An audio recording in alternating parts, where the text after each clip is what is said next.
2026-2027 სასწავლო წლისთვის საჯარო სკოლებში პირველ კლასელთა რეგისტრაცია დაიწყო.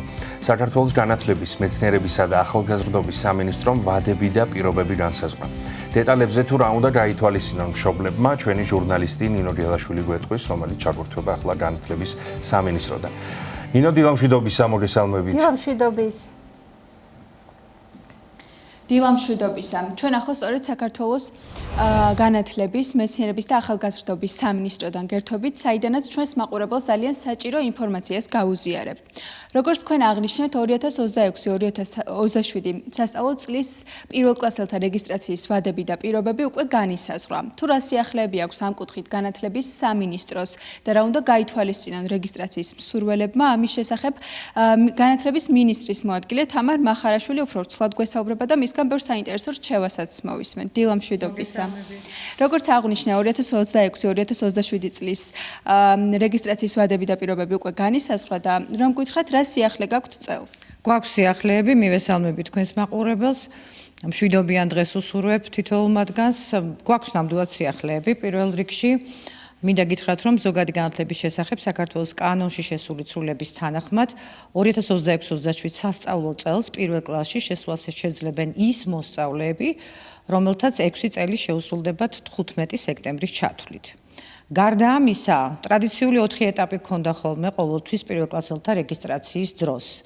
წელს გვაქვს 5 ეტაპი და ეს უბრალოდ არ არის ციფრი 4 კი არა 5, არამედ არის ძალიან დიდი ცვლილება და წინსვლა იმ თვალსაზრისით, რომ მუდმივად წლების განმავლობაში ჩვენი მოსახლეობა ყოველთვის გვეუბნებოდა, რომ პირველ კლასელთა რეგისტრაციის დროს რამენაირად გაგვეთვალისწინებინა ტერიტორიული პრინციპით რეგისტრაციის შესაძლებლობა, მარტივ ენაზე რო ვთქვათ, სახლთან ახლოს მეტნაკლებად რეგისტრაციის შესაძლებლობა.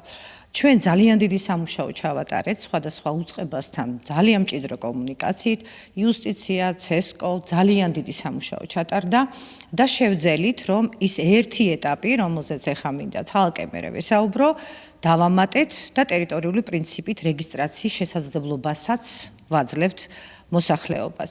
მაშასადამე თვითონ რეგისტრაციის ეტაპები ასე გამოიყურება. პირველ ეტაპზე აქამდეც და ახლაც რეგისტრირდებიან შეზღუდული შესაძლებლობის მქონე ბავშვები. ეს რეგისტრაცია უკვე დაიწყო 18-ში და რეალურად ის აძლევს საშუალებას შეზღუდული შესაძლებლობის მქონე ბავშვს და მის მშობელს ყოველგვარი შეზღუდვის, ესე ვთქვათ, გარეშე ნებისმიერ სკოლაში დარეგისტრირდეს.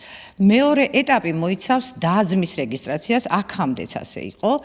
მეორე ეტაპზე რეგისტრირდება დაძმა ან სასურველ სკოლაში, ან თუ 2 და 2-ზე მეტი ბავშვი მიდის, მაგალითად სკოლაში, მაგალითად ტყუპები, ან მეორე ეტაპზე ასევე შესაძლებლობა ეძლევა, თუ კი სკოლის თანამშრომელი არის, სასურველ სკოლის თანამშრომელია და მისი შვილი მიდის სკოლაში. ეს არის მეორე ეტაპი.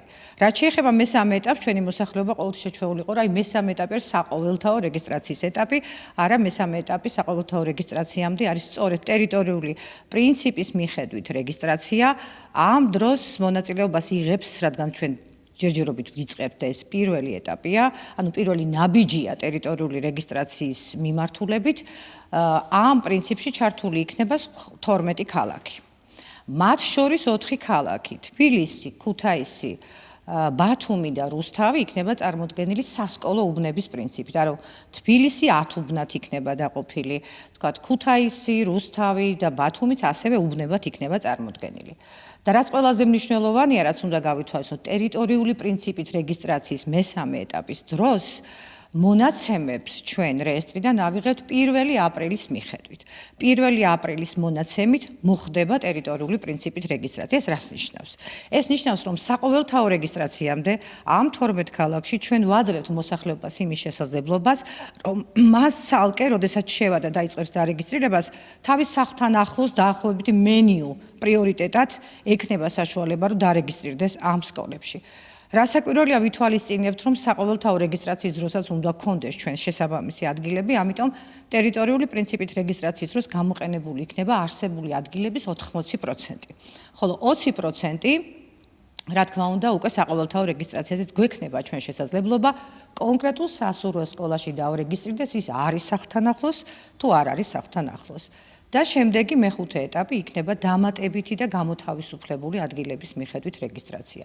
ისე რომ ზოგადი განათლების პრინციპი გახლავთ ერთი, რომ ყველა ბავშვი აუცილებლად შესაბამისი ასაკისა ზოგად საგანმანათლებლო დაწესებულებაში აუცილებლად უნდა მოხვდეს, ამიტომ დამატებითი ადგილები, გამოთავისუფლებული ადგილები, თუ კი მესამე ეტაპზე, მეოთხე ეტაპზე სასურველ სკოლაში ვერ ჩავირიცხეთ, მეხუთე ეტაპიც უკვე იძლევა ამის შესაძლებლობას და საშუალებას. ისე რომ მშობლებს მოუწოდებთ, მე არ დამისახელებიათ, თქვი რომ 18-ში იწყება ეს, დაიწყო უკვე ეს პროცესი და გასტანს 31 ივლისის ჩათვლით კონკრეტული ვადები, პირველი ეტაპი რა ვადებს მოიცავს, რა საბუთები უნდა წარმოვადგინოთ, სკოლაში უნდა მივიდეთ თუ ელექტრონული რეგისტრაცია, ამ ყველაფრის შესახებ ინფორმაციას ნახავთ განათლების სამინისტროს ვებგვერდზე და მართვის საინფორმაციო სისტემის ვებგვერდზე. ერთი რამ მინდა უბრალოდ დავამატო, პირველი შეზღუდული შესაძლებლობის მქონე ბავშვების რეგისტრაცია, პირველი ეტაპი, მეორე ეტაპი დაძმის რეგისტრაცია, აქ სკოლაში მიგვაქვს საბუთები, ხოლო მესამე ეტაპი ტერიტორიული პრინციპით რეგისტრაციის დროს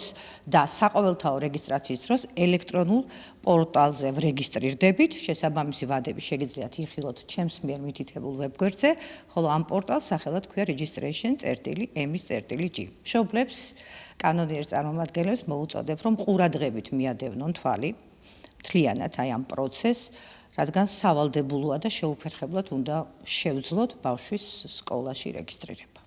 მე რამდენადაც ვხედავ, მაქსიმალურად მორგებული არის რეგისტრაციის მსურველებზე, მაქსიმალურად კომფორტული რეგისტრაციის პროცესი და ზუსტად ამის კითხვა მინდა და დამატებით რა რჩევას მისცემდით დარეგისტრირების მსურველებს. მართალია ძალიან ამომწურავად ისაუბრეთ, მაგრამ თუ გაქვთ კიდევ რაიმე დამატებითი რჩევა? ჩვენ ტერიტორიული პრინციპით რეგისტრაციისკენ იმიტომ გადავდგით ერთი ნაბიჯი, რომ მაქსიმალურად მივცეთ ამ 12 ქალაქში, რომ მოახერხოს მშობელმა, მშობლების პრეტენზია ყოველთვის იყო, რომ სახლთან ახლოს მაქვს სკოლა და მე ვერ მოვასწარი რეგისტრაცია.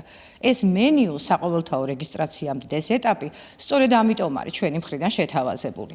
მშობლებს მინდა ვთხოვო, და მაინც თუ კი სასურველ სკოლაში ვერ ურეგისტრირდებით, ვერც მესამე ეტაპზე, ვერც მეოთხე ეტაპზე, აუცილებელია, რომ ბავშვი დავარეგისტრიროთ, შეიძლება ეს არ იყოს სასურველი სკოლა, მაგრამ ახლომდებარე სკოლაში, იმიტომ რომ წლის განმავლობაში მობილობით შესაძლებელია მე გამოთავისუფლებული ადგილების მიხედვით კონკრეტულ სკოლაში გადასვლა.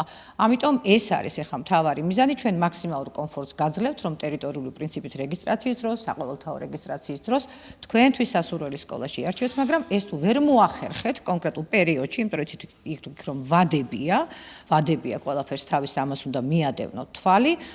თუ ვერ მოახერხეთ, აუცილებლად უნდა დაარეგისტრიროთ სკოლაში და შემდეგ სასურველ სკოლაში მოახდენთ დარწმუნებული ვარ წლის განმავლობაში მობილობით გადმოსვლას. და რაც მთავარია, შეუქმნით განწყობა ბავშვებს, ისინი მოდიან სკოლაში და შესაბამისი განწყობაც მათ აუცილებლად დახვდება სკოლაში. Რა თქმა უნდა, დიდ წარმატებას ვუსურვებ პატარებს და მათ მშობლებს და აქვე გეტყვით იმას, რომ როგორც ჩვენმა რესპონდენტმა აღნიშნა საუბრის დროს, დამატებითი ინფორმაციისთვის თქვენ შეგიძლიათ ეწვიოთ საქართველოს განათლების, მეცნიერების და ახალგაზრდობის სამინისტროს ვებგვერდს და იქ იქნება წარმოდგენილი ერთგვარი გზამკვლევი, რომელიც დარწმუნებული ვარ, რომ ძალიან დაგეხმარებათ რეგისტრაციის პროცესში.